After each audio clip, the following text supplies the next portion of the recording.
అందరికీ నమస్తే, welcome to Q news. నేను మీ రామ్. డీలిమిటేషన్ ప్రక్రియతో తెలంగాణ రాజకీయాల్లో భారీ మార్పులు చోటు చేసుకోనున్నాయి. రాష్ట్రంలో అసెంబ్లీ, లోక్సభ స్థానాలు గణనీయంగా పెరగనున్నాయి. முன்னெடுத்து செல்கின்ற தொகுதி மறுசீரமைப்பு குறித்த விழிப்புணர்வு தேசிய அளவில் தாக்கத்தை ஏற்படுத்தி இருக்கிறது. அதற்காக இந்த முன்னெடுப்பிற்கு துணை நின்ற தமிழ்நாட்டில் இருக்கக்கூடிய பிரதான எதிர்க்கட்சி அதிமுக உள்ளிட்ட அனைத்து கட்சிகளுக்கும் கூட்டு நடவடிக்கை குழுவில் பங்கேற்ற ప్రస్తుతం ఉన్న 17 లోక్సభ స్థానాలు 26కు పెరగనున్నాయి. ప్రతి లోక్సభ నియోజకవర్గానికి 7 అసెంబ్లీ స్థానాల చొప్పున మొత్తం అసెంబ్లీ సీట్లు 182కు చేరనున్నాయి. నియోజకవర్గాల పునర్విభజనలో భాగంగా భౌగోళిక సరిహద్దులో మార్పులతో పాటు రిజర్వేషన్ల పునర్నిర్ణయం జరగనుంది. సీట్ల పెంపు, నియోజకవర్గాల పునర్విభజన ఇది అత్యంత ప్రమాదకరంగా రాజకీయ పావుగా ఈ రోజు నరేంద్ర మోడీ గారు వాడుకుంటున్నారు.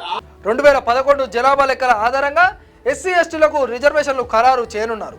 మొత్తం 182 అసెంబ్లీ స్థానాల్లో ఎస్సీలకు 28, ఎస్టీలకు 16 సీట్లు రిజర్వ్ కానున్నాయి. మిగిలిన 138 సీట్లు జనరల్ కేటగిరీకి చెందనున్నాయి. మహిళలకు చట్టసభల్లో 3వ వంతు రిజర్వేషన్ అమల్లోకి రానుంది. దీంతో అసెంబ్లీలో 60 సీట్లు మహిళలకు కేటాయించే అవకాశం ఉంది. ఇందులో ఎస్సీ మహిళలకు 9, ఎస్టీ మహిళలకు 5, జనరల్ కేటగిరీలో మహిళలకు 46 సీట్లు దక్కనున్నాయి. లోక్సభలో కూడా మహిళలకు సుమారు 8 సీట్లు రిజర్వ్ అయ్యే అవకాశం ఉంది. రాష్ట్ర జనాభా సుమారు 3.5 కోట్లు ఉండగా ఒక్కో అసెంబ్లీ నియోజకవర్గానికి సగటున 1.92 లక్షల జనాభా ఉండేలా పునర్విభజన చేయనున్నారు.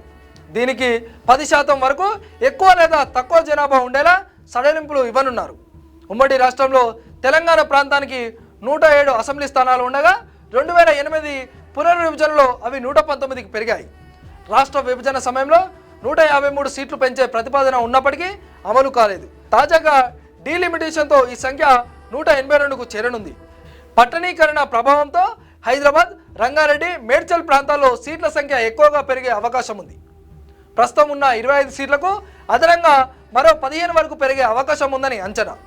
సంగారెడ్డి పరిసర ప్రాంతాల్లో కూడా కొత్త నియోజకవర్గాలు ఏర్పడే అవకాశాలు ఉన్నాయి. అయితే 2011 జనాభా లెక్కల ఆధారంగా తీసుకోవడం వల్ల గ్రామీణ ప్రాంతాలకు కొంత ఊరట లభించనుంది.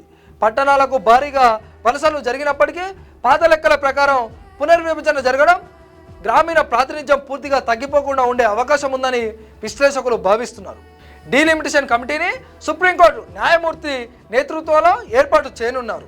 ఇందులో కేంద్ర ఎన్నికల సంఘం, సెన్సెన్స్ అధికారులు, సర్వే ఆఫ్ ఇండియా ప్రతినిధులు, అలాగే 5 ఎంపీలు, 5 ఎమ్మెల్యేలు సభ్యులుగా ఉంటారు. ఇక శాసన మండలి, రాజ్యసభ సీట్ల పెంపుపై ప్రస్తుత బిల్లులో ప్రస్తావన లేకపోవడం గమనార్హం. డీలిమిటేషన్ అమలయ్యాక ప్రత్యేక బిల్లుల ద్వారా వాటిపై నిర్ణయం తీసుకునే అవకాశం ఉందని నిపుణులు అంచనా వేస్తున్నారు. మొత్తంగా డీలిమిటేషన్తో తెలంగాణ రాజకీయ పటంలో కీలక మార్పులు చోటు చేసుకోనున్నాయి. అధికారులు మీ సమస్యలను పట్టించుకోవట్లేదా? నెలల తరబడి మిమ్మల్ని ఇబ్బంది పెడుతున్నారా? మీ సమస్యకు ఎవరు స్పందించడం లేదా? అయితే ఆలస్యం చేయకుండా వెంటనే క్యూ న్యూస్ కు కాల్ చేయండి. సంప్రదించాల్సిన నెంబర్లు 8143001981. మీ తరపున మేం బాధ్యత తీసుకొని మీ సమస్యను అధికారుల దృష్టికి తీసుకెళ్తాం. పబ్లిక్ వాయిస్, సామాన్యుడి ప్రశ్నాస్త్రం, ప్రతి గురువారం ఉదయం 11 గంటలకు మీ క్యూ న్యూస్ లో.